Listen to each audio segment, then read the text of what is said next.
With our daily business, we come across listed buildings time and time again.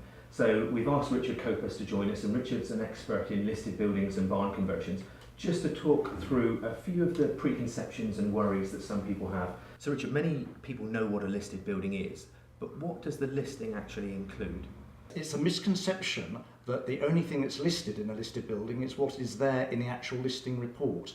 It's actually everything within the boundary or curtilage of the property. Super. And does that include things like outbuildings and garden walls and the smaller, finer points that aren't the main house itself? Yes, it does. Any major outbuildings, garden walls, and anything that's structural within the structure itself.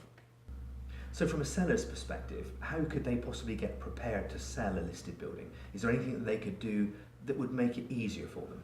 Well, the most important thing is to use an agent who understands and is used to dealing with listed buildings.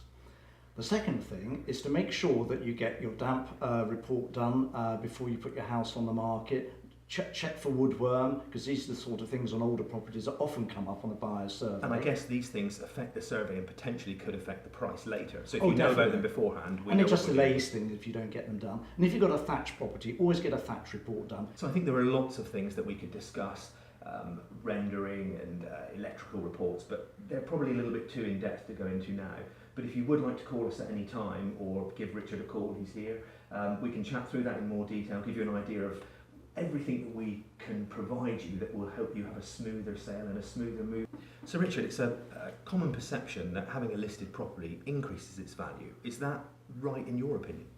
In my opinion, and in most people's opinion, it slightly increases the value because you're buying something which is a very attractive house and it's normally in a very pleasant location as well. Are there any people that you would think shouldn't buy a listed building? Well, someone who wants to knock a house to bits. And one question we get asked an awful lot is, will it stop me changing my kitchen or my bathroom or redecorating? Not with a Grade 2 listed building. It's not a problem as long as you don't knock the walls around and don't make any serious structural alterations when you're putting a new kitchen and bathroom suite in.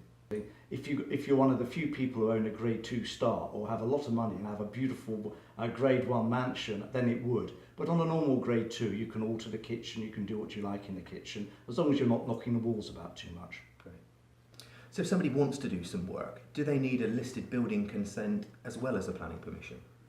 If you want to do minor works to a listed building that are structural, that wouldn't normally require planning permission, you don't need it. You just need listed building consent, and that's free. If you're making any structural alterations, you need to get listed building consent beforehand, which you may or may not receive. Richard, thank you so much for coming. It's been really nice to speak to you.